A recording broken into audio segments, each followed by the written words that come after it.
நெருப்ப நீரை ஊத்தி அணைக்கிறத பார்த்துருப்பீங்க. ஆனா நீரை வச்சு நெருப்பை உருவாக்கி அடுப்பை எரிக்கிறத பார்த்துருக்கீங்களா?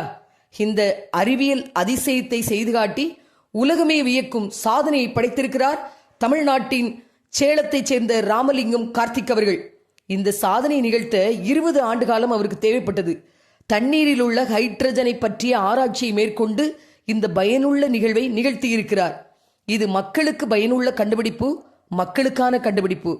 ஆனா மக்களுடைய பயன்பாட்டுக்கு இதை கொண்டு வர விடுவார்களா என்பது யோசிக்க வேண்டியிருக்கிறது. ஏன்னா ராமர் பிள்ளை கண்டுபிடித்த மூலிகை பெட்ரோலை முடக்கியவர்கள் இவர்கள்.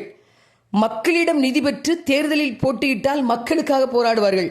ஆனால் இப்பொழுது உள்ள அரசியல்வாதிகள் எல்லாம் கார்ப்பரேட் முதலாளிகளிடம் நிதி பெற்று தேர்தலில் களம் கண்டு ஆட்சியை பிடிப்பதால் இவர்கள் கார்ப்பரேட்டுகளுக்காகத்தான் போராடுவார்களை தவிர சாதாரண மக்களுக்காக போராட மாட்டார்கள். ஏன்னா கார்ப்பரேட் முதலாளிகள் வசம்தான் பெட்ரோல், எல்பிஜி, கேஸ் இதெல்லாம் இருக்கு. இதுல இருந்து அவங்க கொள்ள லாபம் சம்பாதிக்கிறாங்க. அதனால இந்த கார்ப்பரேட்காரர்கள் இந்த ஆராய்ச்சியின் பயனை மக்களுக்கு கிடைக்க விடுவார்களா, இதை சந்தைப்படுத்துவார்களா என்பது சந்தேகமாகத்தான் இருக்கிறது. இந்த தண்ணீரில் அடுப்பு எரிவது பற்றிய இந்த விஞ்ஞானியினுடைய பேட்டியை நான் பார்த்து கொண்டிருந்தேன். அப்பொழுது சின்ன வயசுல நான் படித்த ஒரு காரியம் எனக்கு ஞாபகத்தில் வந்தது.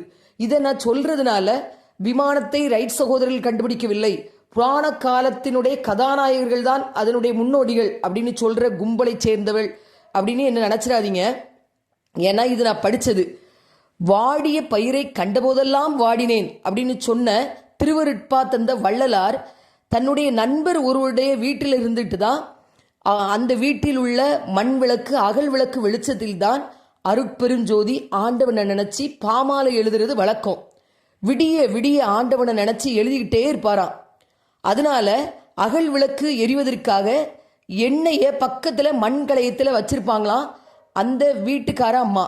அப்படி ஒரு நாள் அந்த மண் களையத்தை சுத்தம் செய்வதற்காக அந்த மண் களையத்துல தண்ணீரை விட்டு வச்சிருக்காங்க. தன்னுடைய வேலை நிமித்தமாக அதை சுத்தமாக்கி எண்ணெய் விடுறதுக்கு மறந்துட்டாங்க. அன்னைக்கும் வழக்கம் போல வள்ளலார் அவர்கள் அகல் விளக்கு வெளிச்சத்துல ஆண்டவனை நினைச்சு பாமாலை பாடி எழுத ஆரம்பிச்சிருக்கிறாரு. பக்கத்துல இருந்த மண் களையத்திலிருந்த நீரை எடுத்து ஊற்றியபடியே விடிய விடிய எழுதிக்கிட்டே இருந்திருக்கிறாரு. விளக்கம் பிரகாசமாக எரிஞ்சிட்டே இருந்திருக்கு. மறுநாள் அந்த வீட்டுக்கார அம்மா மண் களையத்தை புழக்குவதற்காக அதை சுத்தம் பண்றதுக்காக உள்ள வரும்போது அகல் விளக்கு எரிஞ்சுக்கிட்டு இருக்கிறதையும் இவர் எழுதிக்கிட்டு இருக்கிறதையும் பார்த்து கேட்ட பிறகுதான் வள்ளலாருக்கு புரிஞ்சது, மண் களையத்துல தண்ணி இருந்தது, அந்த தண்ணீரை விட்டுதான் அகல் விளக்கு எரிந்து கொண்டிருப்பது குறிந்தது தெரிஞ்சது.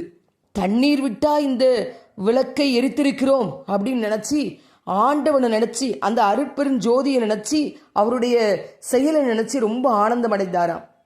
இப்பொழுது